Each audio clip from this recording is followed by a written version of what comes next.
Hello everyone, welcome back. We're going to be doing another video where I try and test myself and build as many decks as I can in 10 minutes. Now this time we're not going to be using EDH-Rec, we're going to be using Scyfall, because Scyfall has better image quality and it looks nicer and should work a bit smoother. My computer won't be crashing in the background when I'm trying to load up the next image. So with that said, let's jump in. Alright, we're set, we're hot, we're ready. We have 10 minutes on the clock. The record was 9 last time, so let's see if we can do an even 10. 1 a minute might be doable, but we'll give it a go. All right, in 3, 2, 1. Okay, we have Kiku. Straight with the Kamigawa block. Kiku Knight's Flower. It is black for legendary creature, human assassin. It is a 1/1.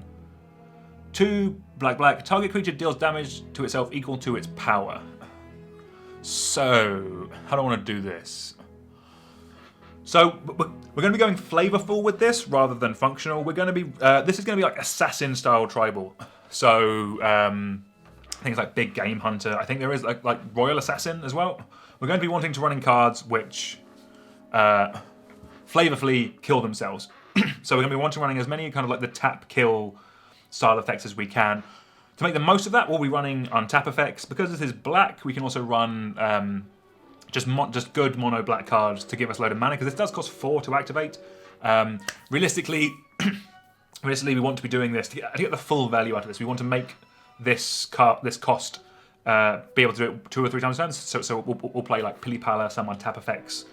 So basically, just with this and our other assassins, we can just completely control the board, and then we'll win with some big X spells with like a Grave Titan, something like that. It will be a ton of fun. Sweet, that was 1. Let's crack on.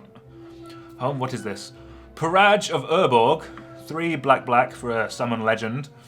It's a 2/3. It has first strike when attacking, and for a black, put a +1 counter on Parage of Urborg. Uses ability only when a black spell is specifically cast, and only once for each such spell.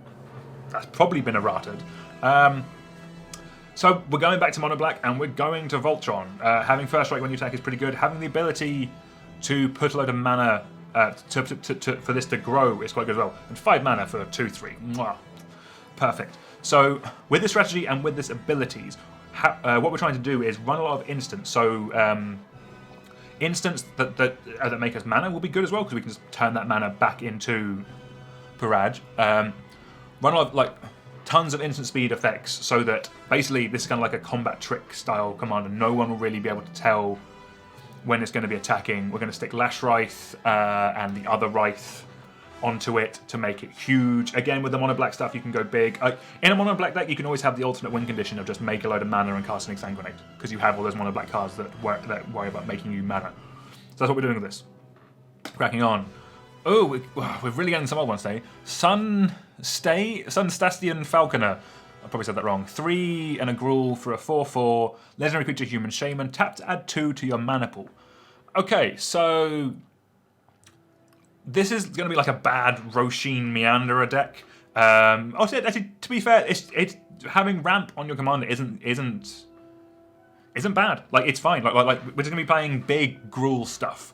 We're going to be playing a ton of ramp early game. So every drop from 1 to 3 is ramp. Every drop from 4 up is just big, dumb, efficient creatures. It'll win with like a Xenagos or like double damage effects, that kind of thing. Because it makes 2 generic mana, we can run the Eldrazi cards, which have the hybrid mana in their symbol, so we can is it Reality Smasher, that kind of stuff. So there could be an Eldrazi sub-theme in this as well. That could be quite cool. I like that. There's probably a way this goes infinite. I can't think of one right now, but let's crack on. Oh my. Ishi Aki Crackshot. 1 and a red for a 1/1 legendary creature, Goblin Warrior. Whenever opponent plays a spirit or arcane spell, Ishi Aki Crackshot deals 2 damage to their player. I reckon there is like 1 of these decks built on EDH-Rec. Okay, so what we're going to be doing is we're really going to... This deck is... this is going to be like a Zozu Punisher deck. Basically, what we're going to be doing is punishing ramp players, because the main arcane spell I can think of right now is like Cultivate or the other one. I'm hoping that is that. Otherwise, this is going to look weird. Otherwise, I'm going to look quite stupid right now. Basically, goddamn Kamigawa block. yeah, we're going to be punishing the green ramp players. So this is the kind of deck you want to play if everyone in your play group is just ramping ahead, and you just want to be there in like solid mono white or solid mono red. You just want to do fair magic, and they're ramping it, and because because land destruction isn't like PC anymore, you can't do that kind of thing. This is the way of answering it in a because on the face of it, I'm spending way too much time on this card. On the face of it, this doesn't look like a strong ability. And I'll be honest, it's not. But that one time you punish that player for playing Cultivate or whatever card I'm actually thinking of, it'll appear over there, and I really hope it is a arcane spell. Kadama's Reach, that's it, Kadama's Reach. I'm pretty positive Kadama's Reach is an arcane spell. The one time you get that player with 2 damage, it'll be worth it. You'll feel like you've done something. Okay, cracking on. Ooh, Gigantha Wellspring, good. Okay, 4 and a hybrid Gruul for legendary creature elemental elk. It is a 5/5 companion. You don't worry about the companion part. Tap to add Wooburg. This mana can't be cast, display generic mana cost. This is just going to be 5-color good stuff. I really like Gigantha. I think it's one of the best ways to play a 5-color deck in general. Like either have it as a partner or just have it in this. Play this card. You can just play as basically your lands will be just forests. Basically, your early drops again are just going to be low, cheap, green ramp spells to just get you to get you to 5 mana. Then you're going to play this, and then everything from like 4, 5 up is 4 5-color good stuff. So we'll just run all the 4-color like original commanders, so like Atraxa, Ramos, that like. Not Ramos, that doesn't work with this, but it attracts like that whole cycle, like Saskia, that whole cycle of stuff, and then just like the best 5-color commanders and cards you have out there, like Maelstrom, Nexus, Cascadey, goodness. This will be awesome. Have a ton of fun and just generate value and just play 5-color dumb things. It'll be sweet. Play some ways of untapping as well. That'll be helpful. All right. Lavinia Azorius Renegade. It is an Azorius for a 2/2 human soldier. Each opponent can't cast non-creature spells with converted mana cost greater than the number of lands they control. Whenever opponent casts a spell, if no mana was casted, counter a spell. So this is going to be the fun police. What we're going to be doing with this, think like Teague, but there's basically going to be playing effects which stop our opponents doing anything. If that kind of deck appeals to you, then you'll know you want to play this. So effects, so like detain, effects that stop players from casting spells. Slight pillow fort theme, like sub-theme, I would say as well. So it just incentivizes people to not attack you. Basically, the win condition for this deck is people rage quitting because they're so bloody miserable. Cracking on. Chandler, 4 and a red for a summon legend. 3 mana, destroy target artifact creature. It is a 3/3. All the strong cards in today's video. So what we're going to be doing with Chandler, we're going to be keeping everyone's artifact creatures under control. To make the most of this, I really hope Liquid Metal Sculpting or something similar turns any permanent into an artifact. That way, for 3 mana, we have a removal spell for any threat on the board. That's not that bad. The rest of the deck is just going to be mana rocks and balls. And Inferno Titans. That's what we're going to be doing with this. Big, dumb red stuff with just this as an answer.